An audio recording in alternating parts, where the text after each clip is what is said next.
thank you, David and Maria, for being on the show today. There are two significant papers that's out there now, and I would like to just lead with the first preprint that's on ResearchGate that you've worked on, David. Could you walk us through that, please? Okay, well, thank you for having me. Can I share the screen? And I'm going to show you. Yeah, you see that? Yeah.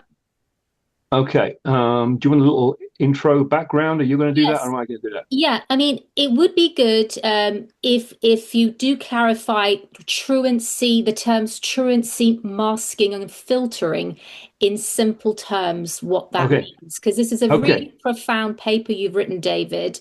I think it has lots of repercussions, and I just want the audience to be really clear of its significance. Okay. So I'm going to give it. This is going to be a fairly brief overview. You can read the paper. The links are there. There are a couple of other interviews I've done with React 19 with Trial Site News that go into much more depth. So this is meant to be just an overview, but I will cover those topics that you asked me. So here is and by way of background, do you want my personal background? Yeah, if you could briefly, tell me what led you to start, analyzing VAERS data. Well, I mean, going back probably 4 or 5 years, I got a call from actually Steve Kirsch, who said, "We've got them now. Drop everything. Look at this. Look at what they've done." And so I started looking at it. It wasn't quite as Steve had imagined it, but it was still something that he identified as an issue, but not exactly the issue that he had thought it was. But anyway, that sort of got me into looking at VAERS, looking at the signal issues, working with Josh Getzko, and that's been going on for 4 years. Then along comes a series of FOIA disclosures, one being the FDA's analysis of the VAERS data, which was released under a FOIA in January. That was initiated by ICANN, the ICANN organization, and they finally got some of those data released in January of this year. So this paper was really initiated by questions that I had from various people as to, can you look at these data and tell us what you think? And everything you need to know is in the title, which I'll explain the words in a moment. But basically, there is a loss of signals, I'll explain that, by 3 methods: truancy, masking, and filtering, which underestimates potential risks and suspected adverse reactions in this type of analysis called a disproportionality signal analysis of the VAERS data, which FDA conducted associated with the COVID-19 pro vaccines.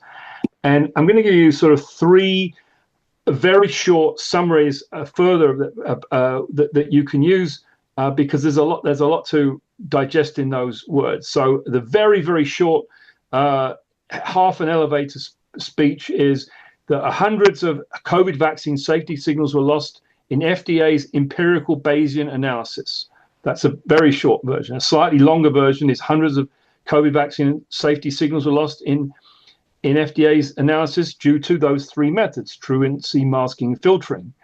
And a slightly longer version, but still fairly short, is the hundreds of COVID vaccine safety signals lost from FDA's analysis represent still mostly uninvestigated potential risk FDA was legally required to consider without needing to determine causality. So let me go into further detail. So here's what you need to know. What is a statistical signal?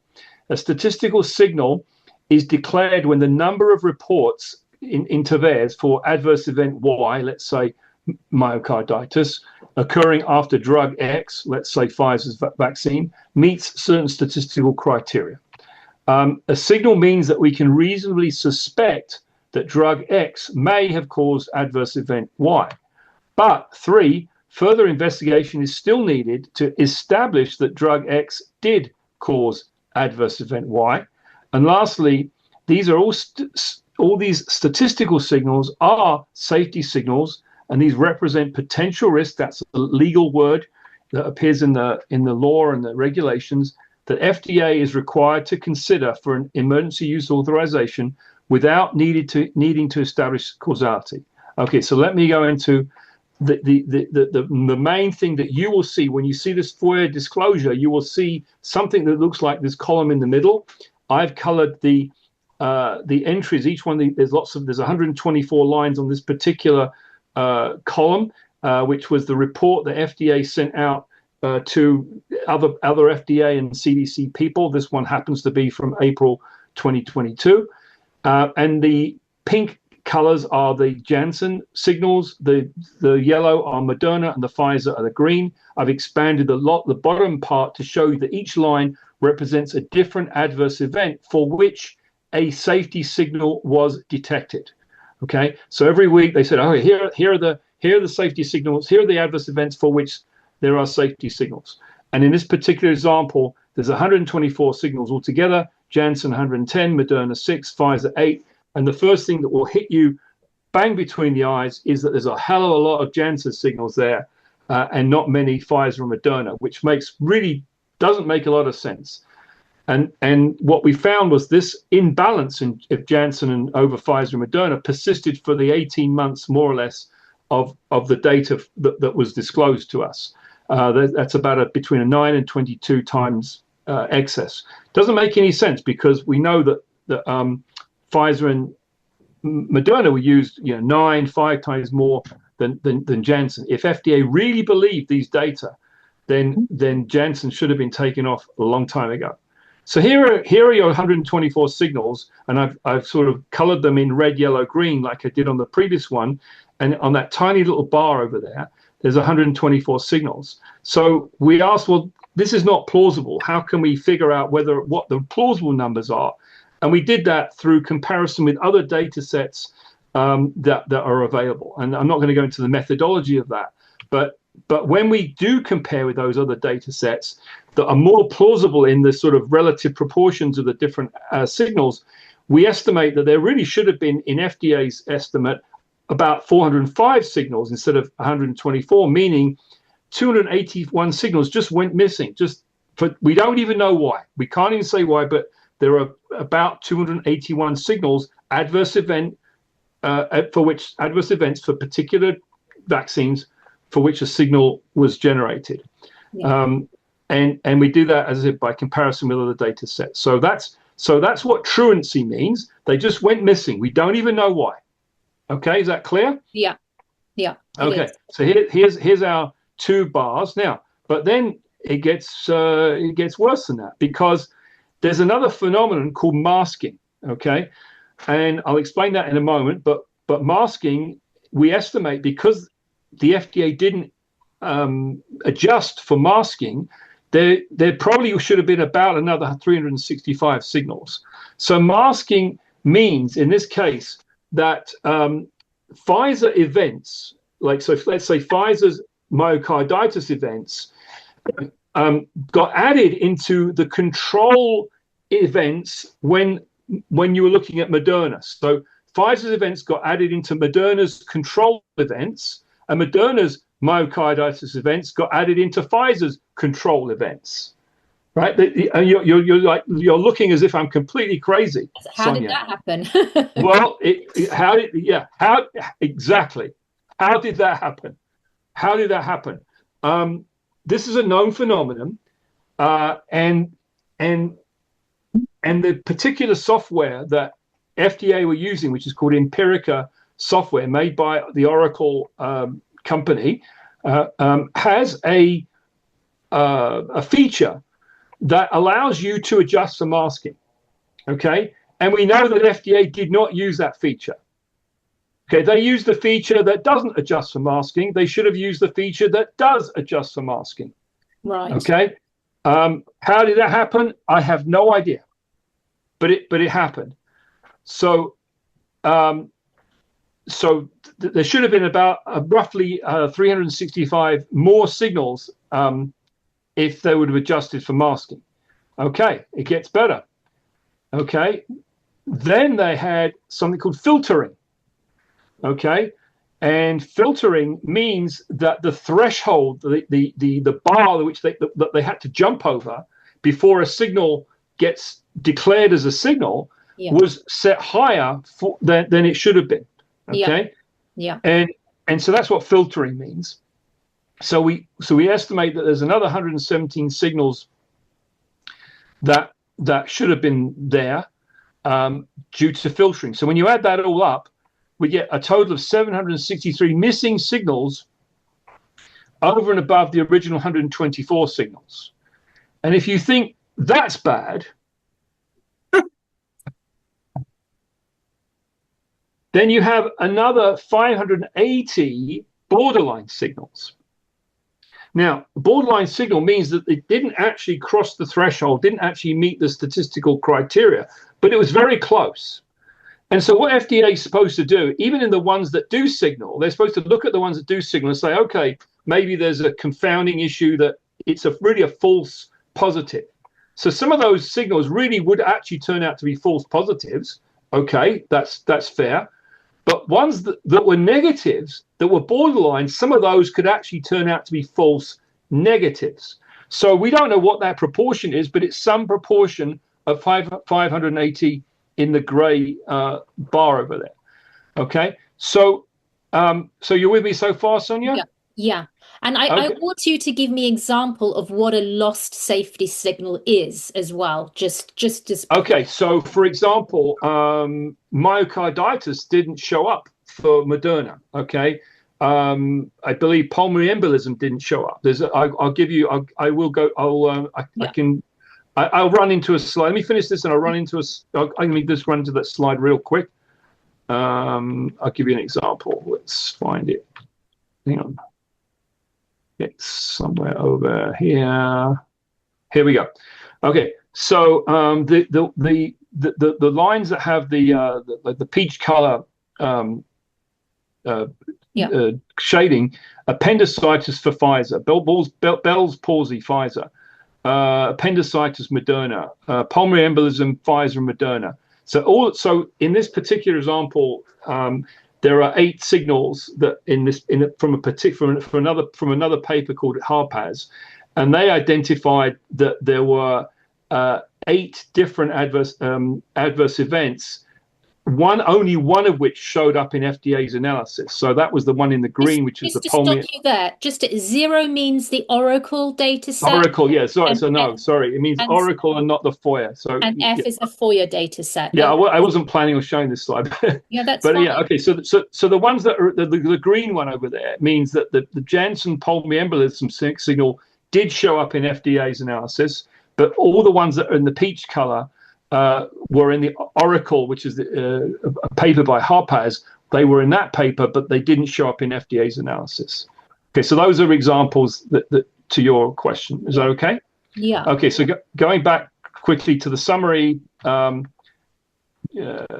back to the summary, which is over here. Okay, so again, to summarize, hundreds of signals were lost because of these 3 methods. And what's really important to understand, because everyone says, oh, you can't talk about VAERS, it's not causal, et cetera. Okay, well, these are still potential risks the FDA was required to consider without needing to determine causality. Okay, and that's really a very important key, because there's a double standard, which I've reflected on this bullet, that double standards were applied to the assessment of safety and efficacy. So for efficacy, oh, well, it may be effective. Okay, so that's good enough. But if it's maybe unsafe, oh, no, we've got to really prove that it's unsafe. Okay, no, it's potential risk. You have to deal with it. And then of course, this impugns the reliability of any of these in regulatory decisions, compensation decisions, and VAERS is supposed to be the nation's early warning system for vaccine safety, which is how it's represented. So really, that's the sort of the summary. I mean, it's just staggering, David, that you've got up to 6,765 lost safety. Right. So where did that number come from? Okay, so that number is from an analysis which is not the Bayesian analysis. It's another type of analysis called a PRR analysis, which we got from another data set called a violin data set. It doesn't matter what that means, but I've got one slide here which I just want to show you because I came across this the other day. Actually, I wish I'd have noticed this and put it in my paper. But this is a paper written by FDA people. Okay, it doesn't matter what the title means, but it's discussing the difference between a PRR analysis where we've got that 6,700 signals that you mentioned, and it's comparing it with the Bayesian analysis. And these FDA people are citing a paper by Almanoff, who includes the developer of the Bayesian method. And they said that Almanoff found that the PRI finds more false positives than Dumouchel's model, which is the Bayesian model. However, it also finds more true positives. So in other words, this is the example of throwing the baby out with the bathwater. Right. It was that they God forbid they find false positives at the but they're not going to. They want to do that at the expense of not finding true positives. Yeah. This is just completely perverse. Yeah. Yeah. So I mean, so anyway, saying it's more viable to go with the PRR analysis because you're more likely to find true positive. You may find false positives, but then you have to weed them out. I mean, it's fair to do that, but when the React 19 and they've got a website with videos of meeting with FDA officials and so on, where the FDA officials say, "Oh, we can't find a signal for this, and no stone is unturned." Well, I mean, there's a lot of stones, a lot of big rocks that they left, really behind. Not turned up. So anyway, so that's sort of that, and then another issue which we haven't got to yet is really how these adverse events even sort of end up as being on the radar screen of adverse events of special interest, and that has to do with the Brighton collaboration. And Maria, Dr. Gutschi, has started to do some really good digging into that. Perhaps you can explain what you did there. Yes, I have a presentation that I did a while ago. I don't know if it's really up to date, so I don't know if I can. How do I share my screen? Okay, I have to unshare it. So Yeah. let me. Yeah.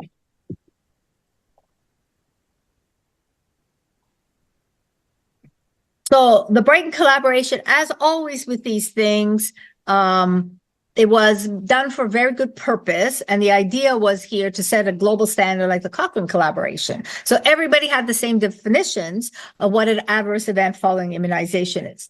Also, remember, adverse events following immunization are specific only for vaccines. So one of the things I found out is that if David, with if you have pharmacovigilance experience and you decide to go over and work with Brighton collaboration on AEFIs, you have to be retrained because whatever you learned in pharmacovigilance doesn't apply with yes. So it's that's one thing. Can you make it a bit bigger, Maria? I think can you maximize the screen? You could. Let me see if I can. Just a second. Yeah. Do you think I can do these things? Okay, go to can you maximize that window? Is that possible? Yeah, hang on a second. So slideshow from current slide. How's that? Better? That's better. What do you think, Sonia? Yes, now it works. So this gives you, so what they did back in, the early 2000s is they took all the common adverse events that you have from, infant immunization, and they made definitions. Some of this was so that in less developed countries, they were coding them all exactly the same. So you could have the same definitions across all the different countries. And so, but part of the issue here is that it's a very algorithmic thing. Okay. So you see how David talking about the PRR, and you can do like this, which is a little more probabilistic. So you're looking at statistical, it's a probability. With this is much less probability. Okay.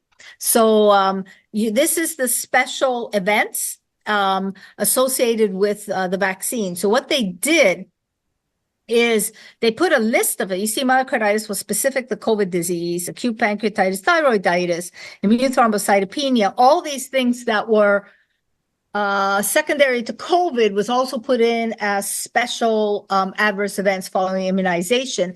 But then you add the Brighton collaboration criteria to all that to see whether actually there's a case definition. So there's like specific, so there's a case definition here for cardiac, for thrombocytopenia, but you see here, immune thrombocytopenia to be determined because there wasn't enough there for them to actually put that as a potential adverse events.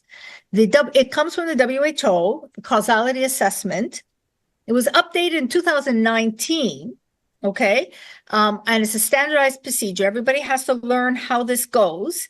And what happened, they updated in 2019, and this is was very concerning in some ways to me, that they divided the adverse events like that were causal, considered causal, was either to substandard, falsified, or vaccines that have contamination in them. And then you've got the immunization anxiety and immunization triggered responses. So this is if you go to get your COVID vaccine and you're anxious because you don't want it or anything, and you have or you go in later and you have a heart rate that's elevated and you're flushed and you're feeling terrible, you're said that it's caused from your anxiety. And not necessarily any underlying issue. And this came out of, some issues that happened in Sri Lanka. And so these are your cause-specific definitions. It has 4 things, and you can see here, this is relatively new, rising from anxiety about immunization. That's an adverse event, which I don't think anyone in pharmacovigilance would ever put that in as an adverse event, right? And then this is the big one, if it coincidental, something other than the vaccine product. Let me stop you there, Maria. For the anxiety-related reaction, do you think it's almost like an easy bucket for them to put everything into that category? Or you're having your racing heartbeat, okay, let's put you down to anxiety-related. Do you think that's one of, I don't know. I mean, yes. Well, I suspect, I don't have the data and I'm not good at doing these things, but I suspect some myocarditis patients came in and said they had racing heart and were all anxious and was saying, oh no, that's an ISRR. And then there's other reactions to the vaccine, which I call as a complement activation thing that looks like allergy, but isn't. Sometimes presents, the mild ones will present like that. So it's a nice broad bucket that you can classify the patient's adverse events, and basically it doesn't allow the clinicians to really. It's easy to mark off, and therefore the clinician doesn't have to go into detail what's happening with the patient. That's how I feel. We need more work on that. I just wanted to make a point that when I interviewed Stephanie de Garay, this is Maddie de Garay's mother. Maddie was in the adolescent trial, clinical trial for Pfizer. They put a lot of her symptoms down to anxiety. That's right, yeah. And the poor child was left with, she was essentially disabled, left in a wheelchair, atrocious life-altering injuries, and they put it down to anxiety. I mean, it's so egregious. And so if you look at the criteria, they say it happens in teenage girls very commonly, usually in mass vaccination things, the girls, it's a bit of a, and that has been reported. It's not that that doesn't happen, but so by putting it in 2018 or 19, which they didn't do before, it wasn't part of the, that was another thing, another issue. And then you have the causality assessment. So all those PRR signals, all those Bayesian analysis then has to go through a process to see if it's causal. If it's causal, then they put it on the label, right? Okay, yeah. Yeah, that's how then they put it as a label on what it is. So, but one of the issues is that you have to have population level data to see whether it can. And how are you supposed to have population level data for a new vaccine? Right. It's very difficult, right? Right. And for the individual level, you have to say, is there a temporal and definitive proof? Okay. So it's a very circular argument because you have to have some population thing in order to say, yes, it's a strong no at the population is inconsistency with causality at the individual label. This would be very difficult to meet for a brand new vaccine, as you can imagine, right? At least in the beginning. Yeah. So this is part of the issues with the levels of causality assessment. And this is the checklist you go through. And some of the events you don't report, like just a little sore here, nausea, vomiting, they don't want to know any about those kinds of things. And here's the algorithm. So it's a very algorithmic way of doing it. Here is where a lot of things end up. It's unclassifiable.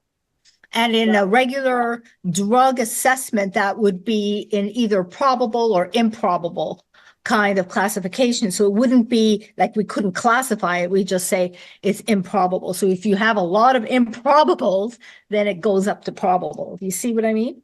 Right. So it's you know, the reason I believe, this is my personal opinion, that myocarditis was seen is because 17-year-olds have no underlying issue, no underlying problem in good health, and they end up with a myocarditis. They couldn't explain it away. If a 50-year-old came in with myocarditis, they could say, well, really, it's their underlying disease, right? So you have to show that it's absolutely clear cut, and there's no other causal association, no other strong evidence against the causal. You review other qualifying factors. So the criteria to get it to causal is very high. Yeah, I just want very to high. Stress that this is a very high threshold that had to be met in order to qualify, essentially. Yeah, and that's after we've gone through the hurdles of does it even get to be a statistical signal? Right. So there's multiple hurdles, you know, before we even get anywhere close to some declaration that this is causal. Yeah. And I have a couple of papers one from India. This was done before COVID that talked about how difficult it was, or how, say, if you were a child with not such a good heart, like with some congenital heart disease, and got the vaccine and ended up in heart failure, that would not be causal, because none of the contributing factors, like anything underlying, you know, individualized factors, are taken into account. Wow. See? Yeah. So it's pretty strict, I find, you know, and they complained because the Penta vaccine in Sri Lanka, this was a very case, changed the Brighton collaboration definitions. They used to have probable and possible, and now they put it into concluded inconsistent with a causal association. So these people were writing this paper about what happened in Sri Lanka. And it's really, when you read the whole thing, it's quite disturbing. So the balance of probabilities, the levels that we need for a drug-induced adverse event, but for AEFI to put it on the label as causal, you need to the level proof is much higher. Right. For vaccines. Yeah. Right. But again, so this is my take. I mean, I think some of the people who work in Brighton collaboration will say that's not the case, but I really do think from what we've seen, right, that's why myocarditis took a while. And one of the reasons why it got on the causal and put on the label is because if a previous vaccine has been shown to have that side effect, then you can put it on the label a little earlier. So the smallpox vaccine was associated with myocarditis. So they said, okay. So vaccines can cause myocarditis. Okay. That's how it works. That's how they allowed it to sort of get on the label. Right. Yes. And but again, this is the double standard, because they're saying, oh, you have to pass all the Brighton criteria. But when you're under the EUA, and when you have to consider known and potential risks, okay, you don't have to, you shouldn't have had to gone through this procedure. If it's a potential risk, it's a potential risk. Okay. This procedure does not need to be invoked. No. Yeah. To make it clear that collecting all the data, all the adverse events, is that what does it require to put in as causal onto a label? You know, onto the label of the drug. Yeah. So it's not that these adverse events were not noticed and that they weren't assessed. It's just they didn't meet the criteria that you put them on the label so that you get informed consent. You see, this is what ends up happening. Yeah. Wow. Yes. Thank you for all that, all the work. And I mean, would it be now a good time to talk about the actually, before we go on to the second paper, um, I had a quick question for you, David, to do with the Janssen. And again, I just wanted you to clarify on your paper, you write pro-vaccine. For Yeah. people who don't understand your terminology of what that means, obviously it's not your terminology that it exists, the category of a pro-vaccine. Could you just explain that to the audience as well? Because Well, actually, I think it is my terminology, or Maria and I came up with oh, it. okay. You know, everyone's calling these things vaccines, and as you know, the moment you call it vaccine and sprinkle it with lipid nano pixie dust, then then everything happens magically. And there's a lot of debate: are these vaccines or shots or injections? You know, you've heard all these terms, and I don't have a particular problem in calling it a vaccine in the sense of it's at least intended to induce some type of immune response. The prefix is to indicate that these are really our gene therapy products, and unlike normal conventional vaccines that you're giving the thing like the antigen, the bacteria, whatever it is, to which your body is mounting immune response, you're not doing that. You are giving the body some genetic information, in the case of Moderna and Pfizer, the mRNA or a modified mRNA, and then that's turning your body into a factory to produce the thing to which your body is going to produce an immune response, the spike protein. So it's really not a vaccine, but it's a precursor version of a vaccine. Yes. And that's why we call it a pro-vaccine. So it is a sort of vaccine, but it acts at an earlier stage, one which we haven't seen with conventional vaccines. Thanks for explaining that. Also, your analysis highlights the stark imbalances with the Janssen vaccine compared to Pfizer and Moderna, up to 76, I think, to 123 times more signals found. What do you think attributes to this? What I mean, biologically speaking, why do you think that is? Why? Okay, so that's in the FDA's analysis. So when you adjust, so the raw numbers are between 9 and 22 times more Janssen than Pfizer and Moderna. When you adjust for the fact that Pfizer had roughly nine times more usage than Janssen, Moderna had roughly 5 times more usage, then you get to that number of about 76 to 123. Okay. So the question that we asked is, well, this doesn't seem plausible. This is like, if this was really true, then Janssen should have been taken off immediately. So in the analysis that we did, that we identified that there were signals that were missing. Okay, we adjusted for the fact this isn't really true. What seems to be true is that Janssen has got an excess over the other two of about 5 to 8 times more signals when you do the analysis properly. So Janssen does have more excess over the other two. It's not as bad as the 76 to 123 number, but even 5 to 8 times is pretty concerning. And so to now get to your question, what is the biological mechanism for that? I can't tell you what the biological mechanism of that, other than that there seems to be a lot more hematological signals that show up in Janssen, although they're not absent in the other two either. Because they found TTS syndrome, right? TTS, thrombo. Okay, so that was a very interesting episode, because in April of 2021, Janssen was put on a pause for about a week, okay, because there were 6 cases of this thrombosis and thrombocytopenia reported into VAERS, none for the other vaccines, and then there were quite a few that had been reported in Europe, I think, for AstraZeneca, okay, which is not in the US, okay, and based on this sort of fairly loose amount of data, really, okay, they didn't go through a Brighton collaboration analysis, they didn't go through a formal statistical analysis. So based on not very much statistical analysis, okay, they said, wow, there's something going on here, we better take a look at it. And they put this pause on, and they made such a big, a big deal. Oh, we're very concerned for safety and so on. And then they let off the pause, and then much later, about 9 months later, they sort of basically reinitiated it in other formats. But while that was going on, Sonia, at the same time, we were seeing signals. There were signals already in the Bayesian analysis, in the different ways of doing it, that they should have been talking about. Okay, so to my mind, the TTS was a huge distraction, right, from what was really going on. Yes, the TTS was important.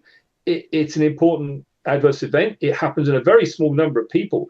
There were things that were going on in many more people than the TTS. Embolism, hematological things. Myocarditis was seen as early as February 2021. It wasn't formally recognized until about May 2021, after the FDA had their meeting to authorize the teenage, Pfizer vaccine. So anyway, you can read. There's a lot more discussion in the paper, which we can go into, but that's the short answer. Okay, great. We could talk now about this second paper that you Sure. both have worked on, and obviously, I mean, I think it would be good. What led you both to write the second paper, and can you walk us through that as well, please? Okay, let me just pull up a screen. Where are we? Okay, I think we've got it here. Okay, so this is the name of the paper. It's on ResearchGate. Is Great Expectations and Generous Reading of Guidelines Underestimate Potential Risk. Again, similar to what we said a moment ago, in the oversight of COVID vaccines regarding quality, safety testing, and manufacturing. And so what prompted this was at the end of 2023, Maria and I had done some work on, we were involved in work on DNA contamination, and that preprint got the attention of a lot of people, including Surgeon General Ladapo from Florida Surgeon General. And he wrote a letter to the FDA saying, yeah, FDA, what's going on? And the FDA, Dr. Peter Marks, responded and giving a sort of whole bunch of answers as to why DNA contamination is not a problem, why these SV40 sequences in the Pfizer are not a problem, and a number of other issues. And that came roughly at the end of 2023. Maria and I had already worked on a number of these sort of quality issues to do with the manufacturing process, to do with what questions the regulators had been asking, and so on and so forth. So it was clear that the response from Peter Marks, and this is available, you can read it in the paper, you can get the reference, and anyone can download his letter. It was clear that Peter Marks's response was wholly inadequate. Okay, so I started to sort of go through it like point by point. Could you remember or quickly summarize Peter Marks's response to it, answer? Do you remember roughly? Well, I mean, yeah, I mean, there was, there were multiple points in there. In fact, I can show it to you really quickly. It'd be interesting to tear that apart, what he said. No, this paper tears it apart. It does, yes. Okay, yes. So I can't bring it up really quickly because I'm struggling, but give me a second. I can I can. One second. I can show you. Right, can you see this letter now? Is that coming up on the screen or not? Yeah, I can see the letter. Yep. Yeah. Okay, so this is Peter Marks's letter on December the 14th, 2023, and what I've done here is I've highlighted the main points. Okay, and he sorts of of course he sort of takes a jab, if I can use that term, at this is basically, he's not actually outrightly saying it, but he's sort of siding into it, saying, oh, basically this is all misinformation. Okay, and so he addresses a number of points, talking about potential for genotoxicity. There's no genotoxicity. There's no evidence for genotoxicity. There's no evidence for cancers. All these studies were done. Here we go. Studies have been conducted in animals using the modified RNA and lipid nanoparticles that constitute the vaccine, right? They never did genotoxicity studies. That's right. That's right. Well, there was some, but not on the actual Vaccine. product that was being. They were on sort of earlier versions or other vaccine candidates or whatever.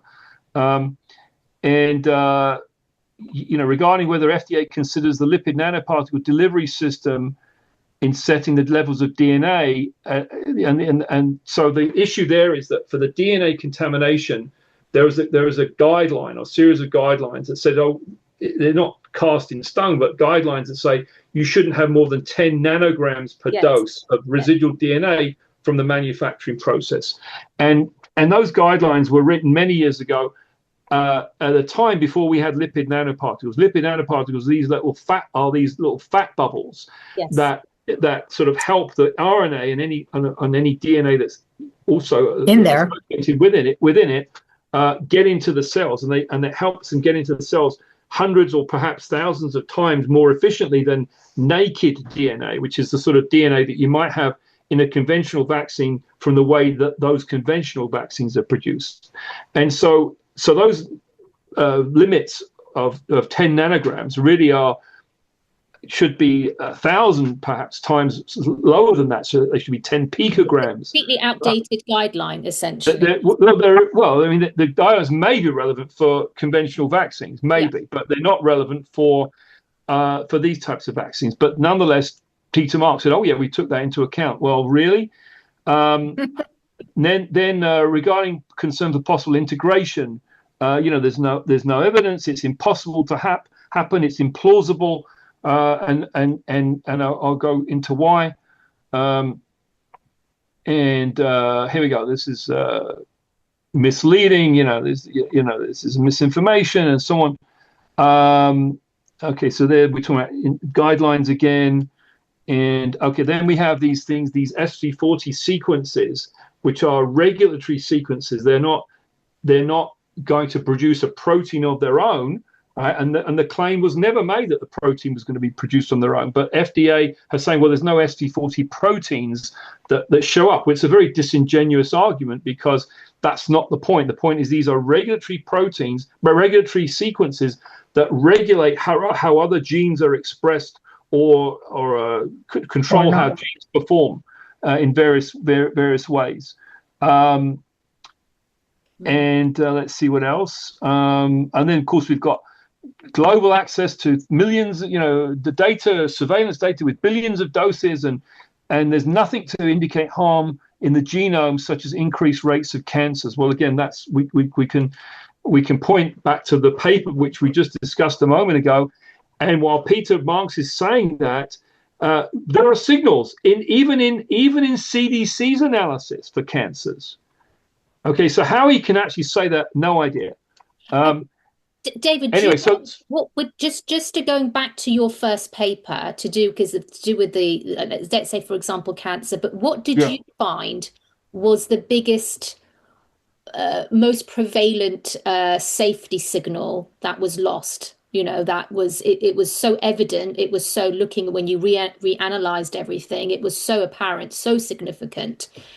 Does one come to mind other than obviously? No, I didn't actually. So I didn't rank them in that way. I was more concerned in that paper to say, there's just, the biggest. I mean, I'd say the biggest safety signals were that there were many safety signals that were lost. Yes. Okay. So yeah, I mean, so you can pick out for example, neurological signals. I mean, which is an area of great interest to the React-19 group, particularly. That seems to be, of great concern, and I'm sure it is. And repeatedly, in the various meetings with Peter Marks and other people in the FDA, we don't see any signals. And yet in the paper that we've just described, there were, I think, depending on how you do the analysis, between like 100 and 400 neurological types of safety signals. Okay.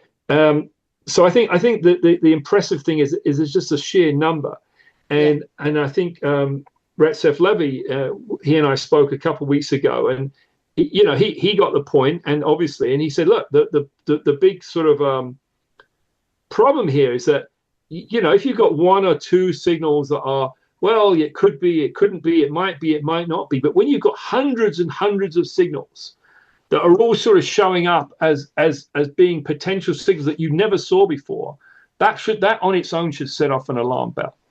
Yeah. So anyway, so this is the letter, and the paper, when I have it, is hang on, where is it? Hang on, sorry. Oh, I know why. Here we go. That's why.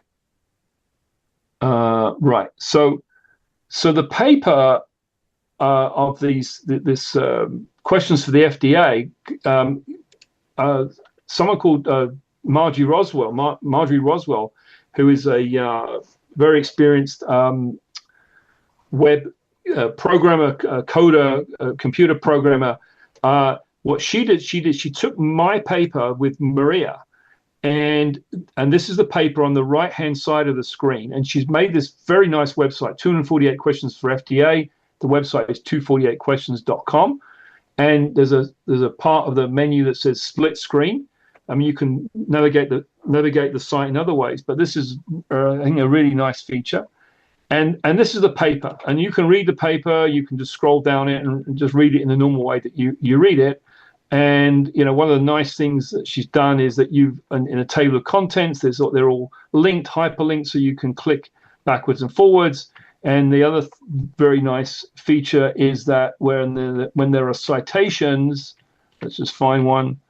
Like for here, this one, for example, you can click on the citation, it shows you where it is, and then you can click back and get back to where you are. So it's very navigable. But what really, that's on its own, that's a super nice feature. But what you can do here is you can search the question. So what the format of the paper is that we've gone through the various points that we described a moment ago that Peter Marks made, and point by point address them and thrown back a question or several questions at FDA. He said, look, you're saying this. How come you can say this? Did you do this study? Did you conduct this investigation? Did you ask these questions? All right, okay, so there's 248 of our questions that FDA should be asking.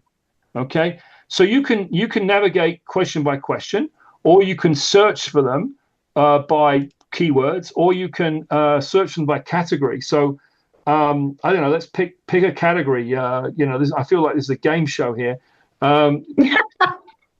Jeopardy. It would be perhaps a good. I do want biodistribution. Do it. Biodistribution. Okay. Oh, Biodistribution for the $1 million. Right. Okay. Okay. So now we've got all the questions on biodistribution. Did you scroll up the question because it's sort of half cut this off. one here. So can you see it? Up a bit, but it's been cut off a bit. You need to. Oh. Okay. Okay. Okay. So what I'll do is I'll click there. And now it gets you to the paper with the question in it. How about that? You like that? Yeah. Isn't that pretty neat? Well done. Well, that's Margie. That's not me. Okay. So, okay, I'm going to read it here. So, as with conventional pharmacokinetics, there's an error there. A full understanding of the cellular kinetics of any drug is essential to understand its pharmacology. What studies will FDA be conducting on its own or soliciting from Pfizer and Moderna regarding the intracellular kinetics of modified RNA? So this is one question. I think what you want to do is you want to get to the question about Moderna's biodistribution. And just people who might not know what mod RNA are. Okay, so that's the synthetic RNA that's in the Pfizer and Moderna products. Yes. So you have. Okay, so you have DNA, which is what your genes are made of. Okay, the DNA resides in the part of the cell called the nucleus. Okay, that's your sort of archival, library where you keep all your grandma's favorite recipes in grandma's recipe book. Okay, but when you're in the kitchen, you don't want to take grandma's recipe book into the kitchen. Because you don't want to mess it up. So what you do is you make a photocopy of the page for today's recipe, and that is called mRNA. Okay, and you take the mRNA copy and you take that into the kitchen, which is the cytoplasm of the cell. That's the kitchen of the cell.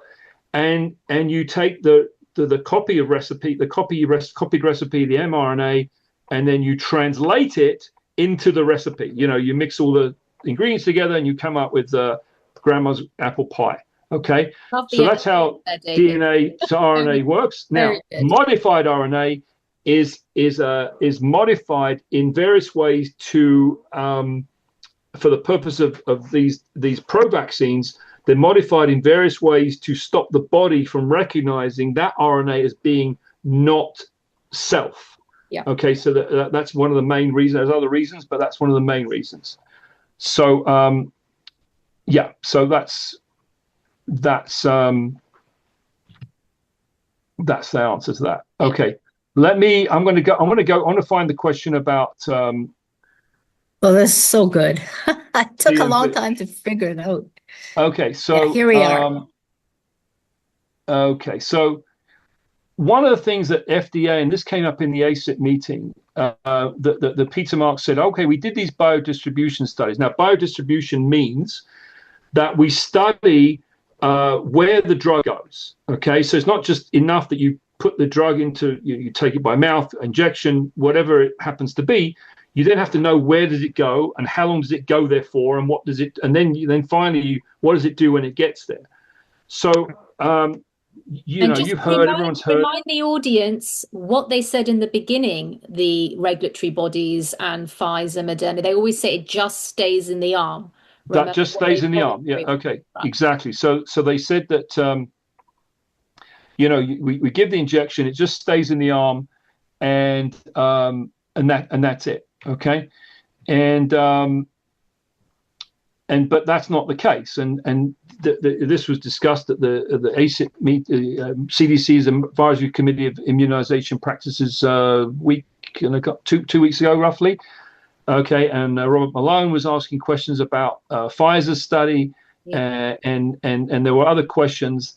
Of course, I'm trying to find the exact thing here, and I can't find it. I'm saying this is navigable, and I can't. And I'm looking for a particular study. It would have been the Zika one, I think, or the CMV. Zika. No, I'm looking for the I'm looking for the CMV one.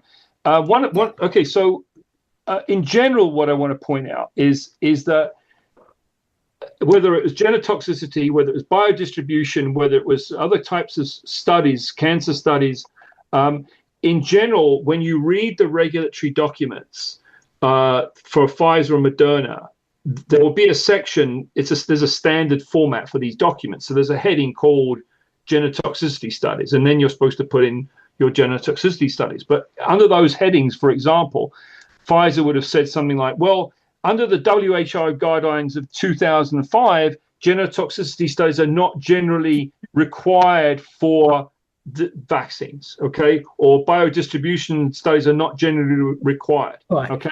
So an overall message in this paper, which I've outlined with Maria, different examples of this, is that they use these guidelines to justify why certain studies were not done. But when you go to those guidelines and when you actually read them up close and personal, right, it's true they may say something, like what has been represented, but there's also usually some kind of text as well. There's a case-by-case evaluation. It depends on the type of delivery system, and so on and so forth. If it's a novel excipient, excipient, all of these things, and Maria has done a lot of work on the lipid nanoparticles as well on that particular part of the story. So when you read the supposed justification or the source for the supposed justification why they didn't do this or this type of study, there's no justification, because these are novel things. These are novel excipients. These are novel delivery vehicles, and that's really the top message. And you can read that time and time again. The one I'm still struggling on is. I think you passed it. No, it's a big table, Maria, and I'm looking for a particular table, which I can't find very quickly, because I'm a deer in the headlights. So I'll just summarize it, and that is as follows. Moderna were asked about their biodistribution studies, and Peter Marks in his in his letter that we just looked at a moment ago, says something like, well, all these studies were done on the same formulations with the same lipid nanoparticles as, the final product. And that's not true. Okay. There were studies that Moderna did several years ago before COVID on a vaccine for cytomegalovirus, CMV virus. And in that study, they put, I think it was six different,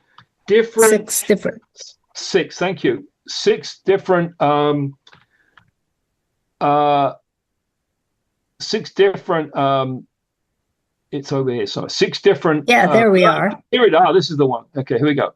6 different constructs, different types of mRNA into the same lipid nanoparticles. Okay.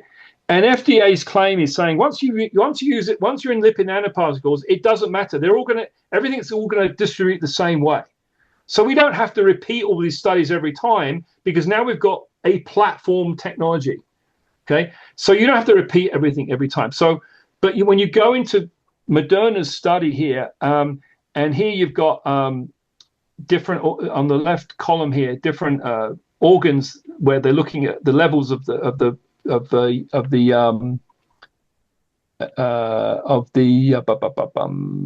think this is the I think this is the lipid nanoparticle. It might be RNA. I can't remember now. Okay, but you've got the different organs. You see, brain, eye, heart, kidney, et cetera, et cetera. And while it is true that in general, and here, if you see these 1, 2, 3, 4, 5, 6, these funny looking numbers or letters or words are the different types of mRNA that they're putting into the same lipid nanoparticles. Okay, and all these other numbers are the numbers that represent how these products distribute around the body. And if FDA's claim was true, then all these numbers in each section would be the same, but they're not. There are cases here, brain. Some of these levels are different. Look at this one. Whatever this significantly one is. different. Significantly different. Yeah. Okay, so there are very not so subtle perhaps differences in some organs that really require you to do a product by product evaluation. Okay, and this has been half of the problem. They've used earlier versions of the vaccine or earlier prototypes or prototypes that weren't even spike protein. They were CMV or Zika or luciferase, which isn't even a vaccine. It's a model protein that's used in biological studies. And the list goes on and on, but so that's sort of biodistribution. I mean, there's much more to it. Can I just add a few things? Yeah, please. Yeah. So what people don't realize about the lipid nanoparticles is that the biodistribution depends on what's inside. So, like David just showed, if you've got 6 different mRNAs, they actually each one mRNA may not go to the same organ or may not make the same amount of protein in each organ. Very important to realize that the LNPs does not mean they get transfected. Like all the if you're measuring LNPs, does not mean wherever it goes, does not mean that it's going into the cell.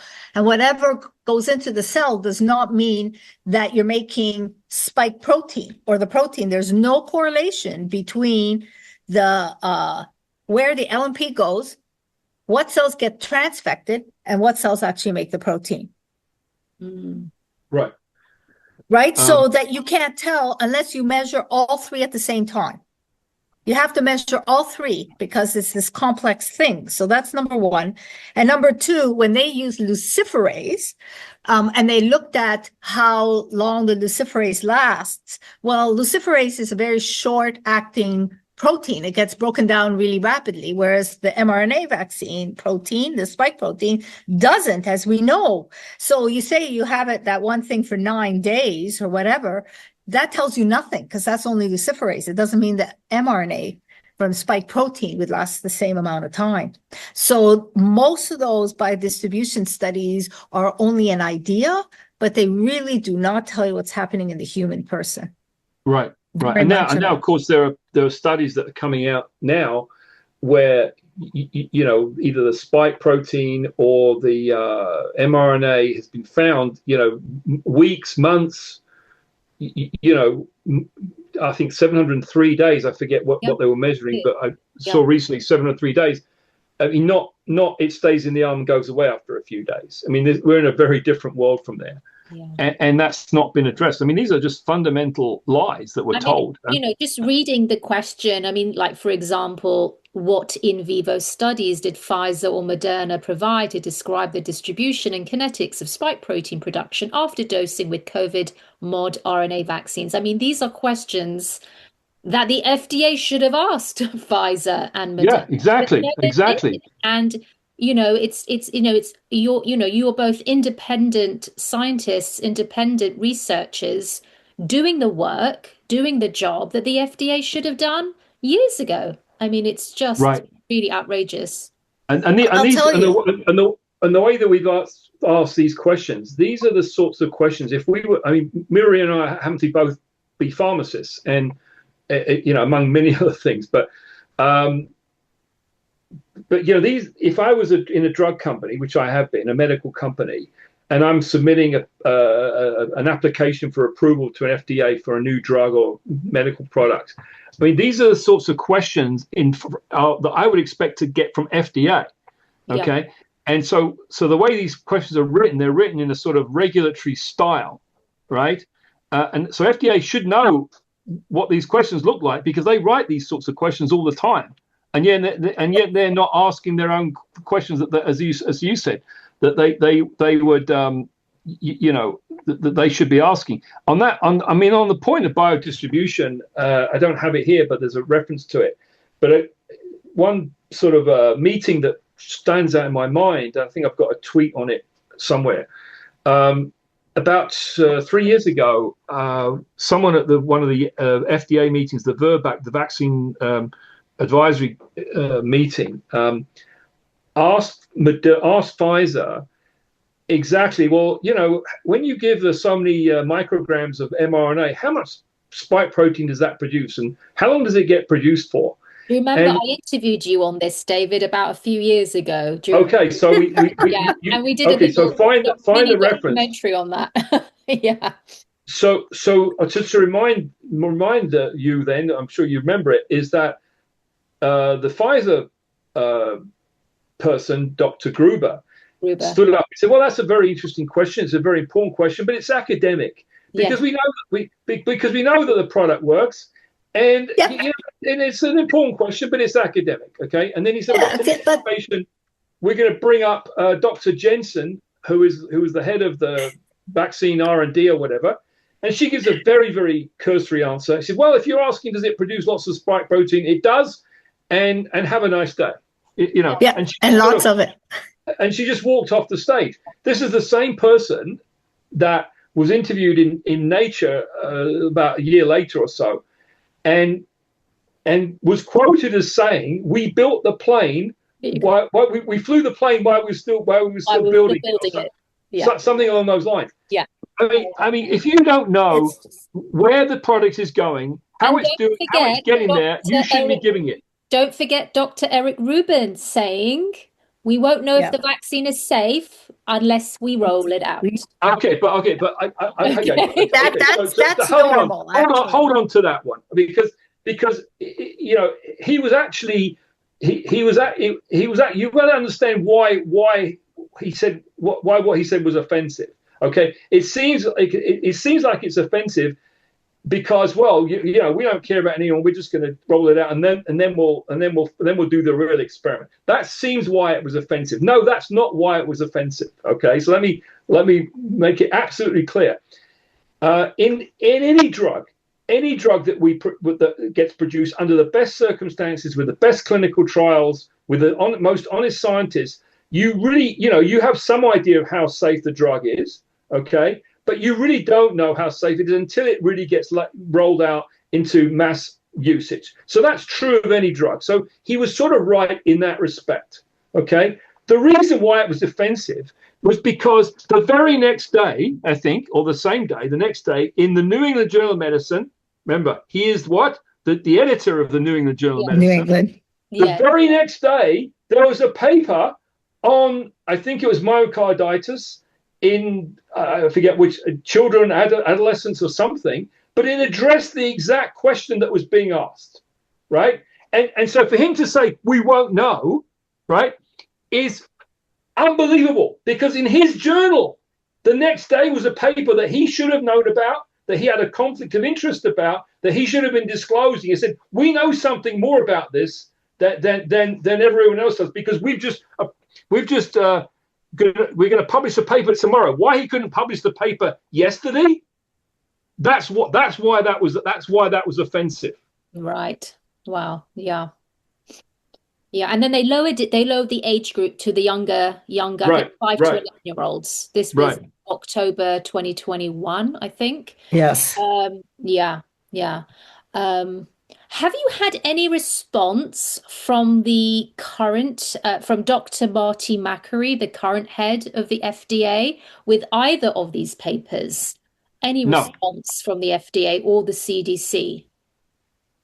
Nothing. no, no. I mean, I have certainly No feedback. both papers were submitted to ACIP like two weeks ago. The VAERS paper, I had a brief discussion with Recep Levy about it, as I told you. Yeah. So he was appreciative of that. So that was good. There are others. Senator Johnson referenced the work in one of his hearings about May or June or something, where he makes a throwaway comment about that there's some data coming along the line on the FDA's Bayesian analysis. He was referring to Right. this work. Okay, so he's seen it, and but on the 248 questions, I understand that others have passed this along to Tracy Hogue and others at the FDA. Okay. All right. Just wanted to know. And it's on ResearchGate, it's been downloaded 500 and some almost. Yeah. 550 Okay. times. Or viewed or download. Yeah. And actually, Yeah. David, I remember you telling me, and I wanted to ask you, do you remember that the paper that you first wrote, this is the one on the lost safety stiggles, didn't that Yeah. get rejected by a publication? Okay, so Before so what happened is I sent it to as a preprint to medRxiv. Yeah. So medRxiv is probably like I'll say the premier quote unquote preprint server. It's a preprint. This is not peer review, okay? And they after about four days or something, sent me back an email, said thank you very much, blah blah blah, but this does not meet the scope of the type of work that we publish on medRxiv because it's not clinical research, something like that, meaning it's not like a clinical trial kind of thing. Yeah. So I promptly went into medRxiv and I pulled out about 18 papers that were on VAERS and signal analysis and so on and so forth. And there was a couple of papers that I hadn't noticed before, which I'll tell you about. And of course, I wrote back to medRxiv and said, well, that's a very interesting explanation, but it doesn't jive with what you published. And of course, they responded back and said, okay, we do realize that we may have published papers similar to yours, but our decision still stands. Crazy, isn't it? Wow. But what was interesting was that one of the papers that I saw there, which I hadn't noticed, I thought I'd seen, and when I looked into my database, I had seen, but I'd seen the full-blown peer-reviewed version that was, I think, in the Lancet, and it was from CDC or FDA people or both. And there was the preprint version that I hadn't seen until now in medRxiv.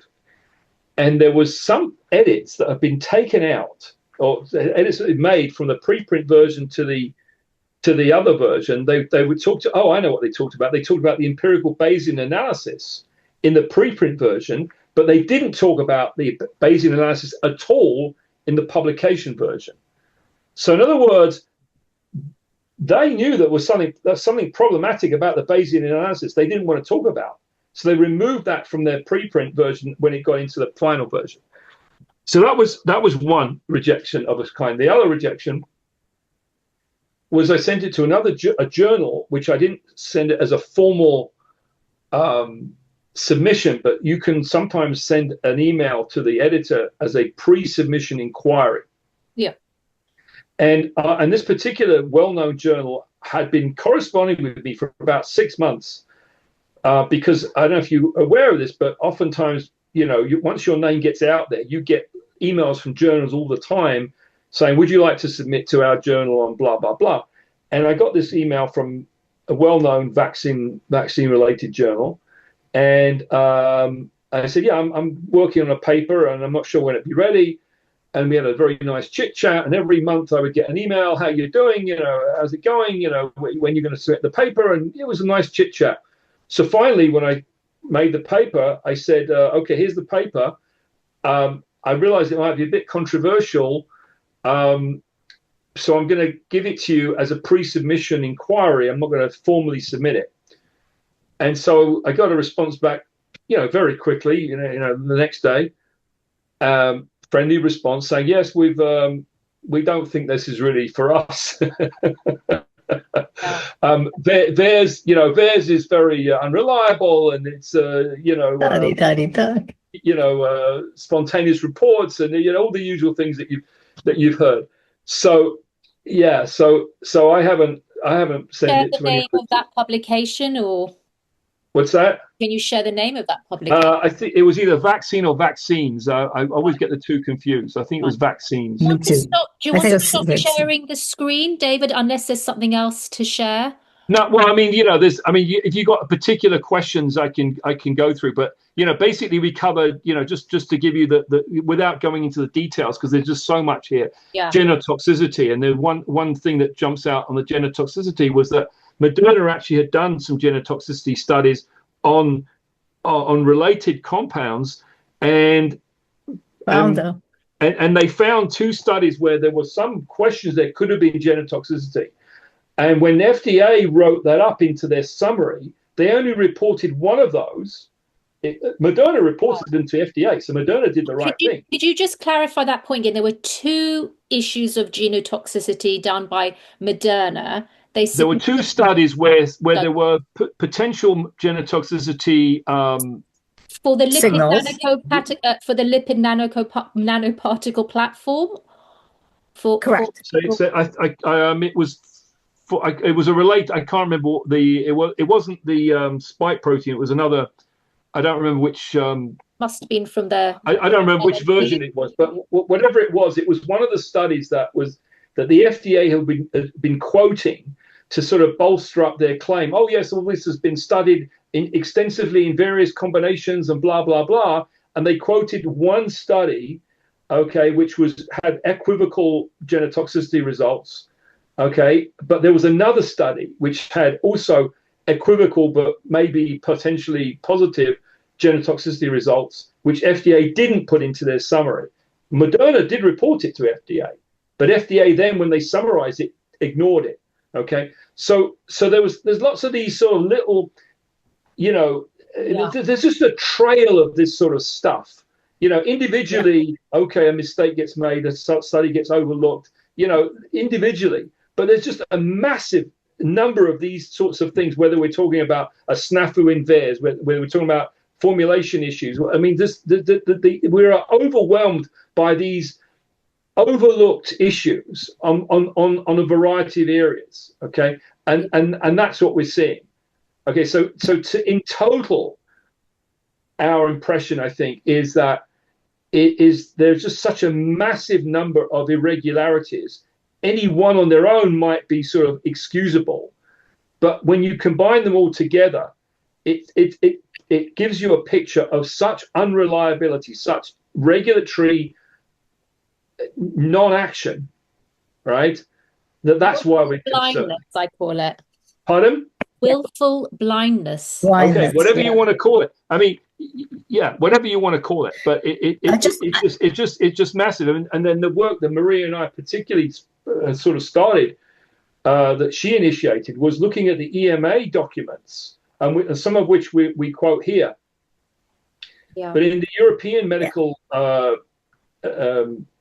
Agency documents, what we found was many times the EMA asked good questions, well phrased, good thoughtful questions to Pfizer. Yeah. Did you study this? Can you explain this? Blah blah blah. Good questions, and then they get a response which is like a really rubbish response, right? A very disingenuous response, or just completely nonsense response, and then EMA just sort of lies down and says, "Okay, thank you very much." Okay, much. Maria, because you studied this in depth, can you give us a specific example? Can you remember anything that stands in your mind with them asking quite a good question, but it just never got followed through? Several. We've got the blockade, for example. They asked for, as you know, the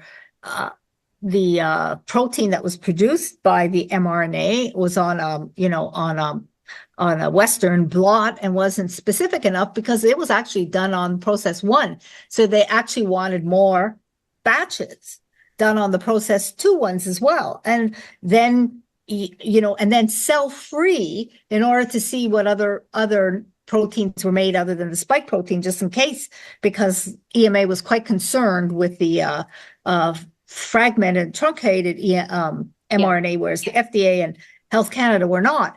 And some of those things, so those are really good questions to be asked. And as far as I know, I'm not sure we have those answers. We still don't have those answers. We still need all those proteomics done. I think in some ways that frame-shifting paper was a basis, a follow-up of the EMA to do more work in this area, right? But the other thing, the frame-shifting paper that Cambridge University did, that actually that got a bit of mainstream media attention. I think the Telegraph wrote about this, and they were talking about frame shifting and then unintended proteins being expressed. Yeah. So the EMA asked about those right off in the very beginning, November 2020. And, how long did it take before we even got some kind of answer on that? And there's several, what's interesting about what David said about Moderna's biodistribution data, where we showed what they call a molecular initiating event, is that the other study was in the EMA files. So what we had to do is we, did a lot of triangulation between each of the regulatory authorities to find any inconsistencies, like the very minor ones, and then it would pop out. So you have Health Canada, we have the ATIP in there that was asked regarding the Pfizer was asked by Health Canada to justify why the SV40 was there, to justify why they didn't do, to ask for the size distribution of all the DNA, which was not, by the way, a requirement for the vaccines. They just wanted it was just a yes or no, under 10 or not nanograms per mil. So Health Canada asked for all that stuff. We know now that the EMA got that date, asked for the same kind of data. I'm not sure if we got that from the FDA, and so it's we're trying to triangulate all the sources of information to get a much more Maria, broader... on that point, that again, this was an ATIP that I think you and someone else had initiated. Magoo, Scoots Magoo. Well, so again, Sonia, just to point out, I mean, there's a massive amount of work that has gone in, individually, collectively, and with a number of other people. We are certainly not the only ones, doing this. There's a number of people that have been very, worked very hard to get this information. But on the point that Maria just made about the size distribution, the guidelines on the DNA, residual DNA, say under 10 nanograms per dose, and the length of the DNA fragment should not be more than 200 base pairs. That's a unit of how long the DNA is. Now, whether that's even a good idea anyway, but for some reason in their minds, 200 base pairs is the magic number, okay? And that is in the guidelines, okay? But they never they never addressed it. We know from various work of various people, Buchholz and McKernan and others, that they've done size distributions, and they've found fragments that are way bigger than 200 base pairs. And so in that ATIP that Maria references, Health Canada asked, it was Health Canada, not EMA, right? Was it? It was Health Canada. Health Canada asked. Yep. It was Health Canada asked Pfizer to produce a size distribution analysis, and Pfizer's response was absolutely precious, because they said, well, you know, no regulatory body anywhere in the entire galaxy has asked us for this information. Okay, it's not that. So why should we do it? Yeah. So, you know, like, why are you asking now? Like, really? So poor Health Canada it's just beyond belief. Yeah. So when you go ahead. I was just going to say, ATIPs are your friend, is all I can tell you, Sonia. No, you've got a lot of very good.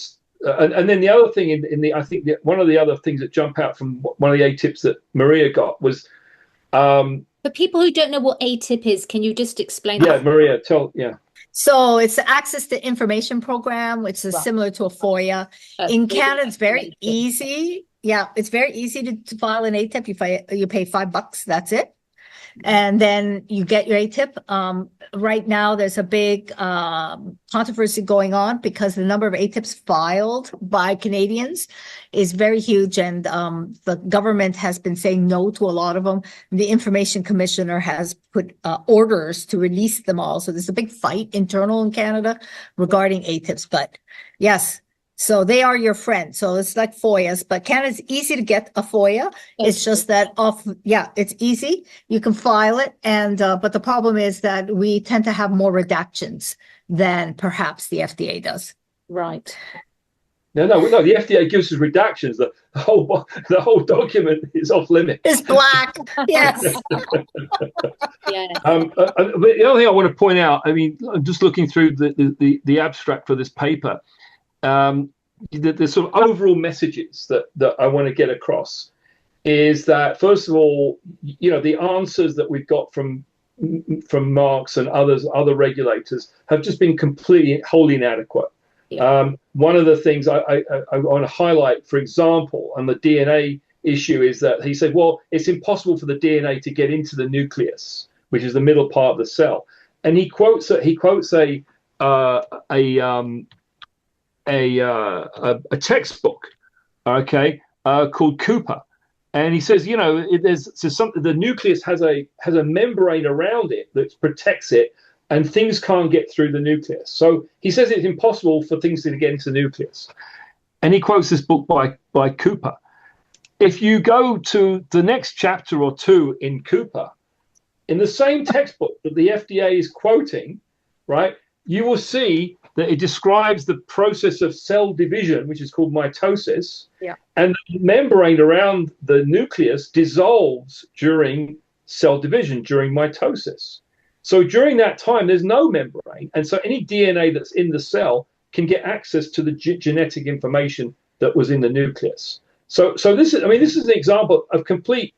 I mean, this is also incompetence. Philip. I'll just add that Pfizer did the same thing on their report to Health Canada about why they have the SP40. They actually quote Dean and saying, they quote Dean et al., which shows that it's, goes into, it's a nuclear, whatever. Localization. Yes. Yeah. And they quote them and say, it would get dissolved by the time it gets to the nucleus. So therefore you don't have to worry about it. And you actually quote the paper and you go to the paper and it says something totally different. So right. Pfizer does the same thing. It's so unless it beyond my comprehension why they would do that. Did they think we won't check on them? I guess. I think. I think, and the other magic trick that people need to be aware of. So there's this just complete misconstruing facts. There's this generous interpretation of guidelines that say, the guidelines say we can do X, when it doesn't say that. And then the other magic word that people need to understand is the word expect. Okay, it's a magic word because whenever a drug company gets asked a really difficult question to which there's no real good answer, they'll just say, "Oh, we expect that this won't happen. We expect that based on ABC, this is unlikely." Yes, yeah. But really, they haven't given an ABC. They haven't given any real justification. So when you see the word expect, okay, that should be a really big alarm bell because almost certainly there's something that isn't quite right there. Yeah. Also, I just wanted to remind you guys, do you remember Philip Buchholz a while back? And I wrote about this in his independent lab. He was able to prove, this is in vitro, not in vivo, but in vitro, that the plasmid DNA contained within the vaccines, the COVID vaccines, can integrate into the genome of normal cells. So his lab confirmed that in vitro, that they were able to get into the genome. I'm not. Did he actually show it was integration? He posted it on X. This was about November 2024. Okay. Yeah, in his lab. So he didn't publish a paper on it. He just posted on social media about it. It wasn't like a public. I want to just check. I listen. Philip Buchholz is a great guy. Really good. Maria, are you remembering that? Yes, I do actually. I think whether or not it's like I do remember it. The details I don't, but I think he did say that there's a problem. Yeah. Okay. Okay. I'm not going to agree or disagree with you, Sonia. I want to look at it again. Yeah. But I do say that, you know, actually Philip, we sent, Maria and I sent some samples to Philip. I don't know if it's out of line in saying, but we did confirm in the latest COVID vaccines, meaning the ones that have just finished, really, not the ones that are about to start, but what is it, the KP2? What is it? KP2 and the JN1 or KP2. whatever. The KP2 so in Canada. We did US. find in the Pfizer, we did find some SV40 sequence, and we found some DNA. So I think that if I'm not mistaken, that's might be the most recent of anyone's vaccine testing that I know of. I might be wrong about that, but anyway, but certainly Dr. Buchholz has presented, his clear views. He presented at the South Carolina Senate meeting about a year ago or 2 years ago? 2 years ago, I think. 2 years ago. Yeah. Yeah. I mean, you guys have done such incredible work. It's really so commendable what you've done. And I mean, people need to know about this. And it's just, again, so egregious that the FDA back then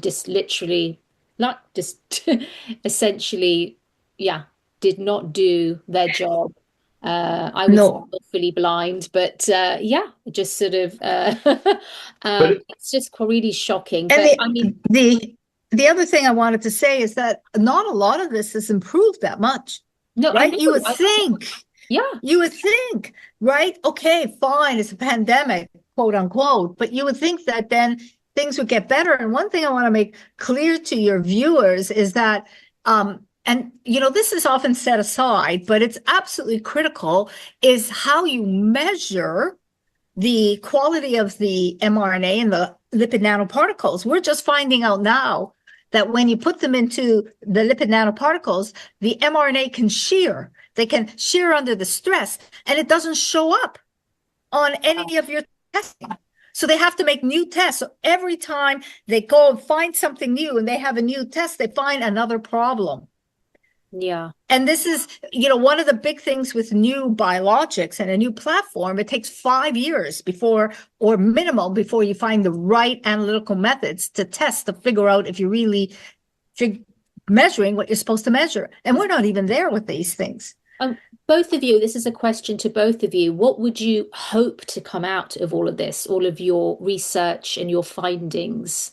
What do you want the FDA to do about this, and Health Canada and other regulatory bodies to do with this novel platform? Maria, you stab at it. Well, I would like the right studies being done. I would like them to be held until all the appropriate biodistribution is done, until the appropriate analytical chemistry is done, until the appropriate pharmacokinetic stuff is done, until we have lipidomics, proteomics, and all the stuff that we know. And I would also like a reassessment of the Brighton collaboration for assessment of AEFI for these products, because the AEFI was designed for a vaccine. And this thing has what I call a pharmacological phase before you get the immunological phase. So I think that the assessment is totally inappropriate. So that's kind of what I would like. Yeah, thank you. I want, I think this ACIP work group is a really good start with SF Levy. We saw 2 weeks ago, I think for the first time that I recall, questions really being directed at Pfizer and Moderna, but they all should have been directed at FDA. And I understand that it's a different FDA from the initial one, but there were several questions that got directed at Pfizer and Moderna, and mostly the answers were wholly inadequate.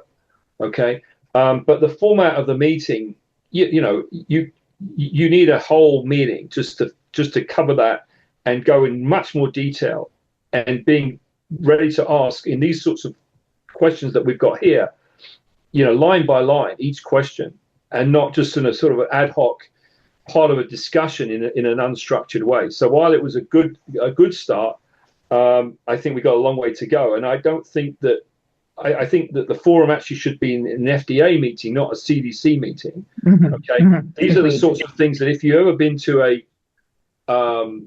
an FDA advisory meeting other than vaccines, right? If you go to some other drug approval committee or that type of advisory committee or device, you will see much more robust debate from the reviewers, from the outside reviewers, asking these sorts of questions, as we saw with molnupiravir. Actually, I did an interview with that 3 or 4 years ago. And you got very, very detailed questions, and you got to ask people at the FDA who were the line workers, as it were, on the particular areas of toxicology or pharmacology or whatever it was, those sorts of questions, and you don't get that in this sort of ACIP format. Okay, you get someone 3 levels above who's got all the answers pat on a teleprompter or something, right? You want to get down and dirty with the people who are really doing it, and so I want to see that sort of forum. Okay, right. And there are a few people. I hope I'm one of them, along with Maria and a few others, that have done sufficient work to be able to ask those sorts of questions, because we can't be doing science by Substack or science by Twitter, okay, or science even by Senate investigation. God bless Senator Johnson, okay. Because the format of those is not conducive to really getting down into, rolling your sleeves up and getting down into the science. So I'm waiting for that call from Dr. Macquarie, from Dr. Bhattacharya, from Dr. Hogue, okay? And this is a ton of work that Maria and I and others have done. And we want answers to these questions. Really serious answers, and not stupid answers like the ones we've been getting from FDA until now. Yeah, absolutely. Well, I pray we get those answers to your all important questions. And it's taken so long already. We're like how many years in now, and still so many unanswered questions. But thank you guys. If there's anything else you both want to add, please feel free. For another 3 hours, yeah, sure. No, Sonia, I do have. I put a submission in a separate one on the lipid nanoparticles. Yes. Because and maybe we could talk about that. I'm writing a paper on it with I think has a couple of bombshells in them. One of it is that there's a fair number of drug interactions with them that haven't been appreciated in my view. And there's issues with some of the manufacturing that hasn't been discussed, how unstable they are and what that means to the patient. So, and I was happy. I think someone's actually looked at it, because I heard Dr. Levy say he's going to look at lipid persistence. So I was very happy about that. So we'll see. Okay. So, maybe I'll let you know when I'm ready. Let you know when you're ready to share that. I'd love to talk to you about that. Well, thank you so much to both of you. And yeah, I'll definitely put links to all of this in the Substack when the interview goes out. And yeah, thank you guys. Thanks for your time.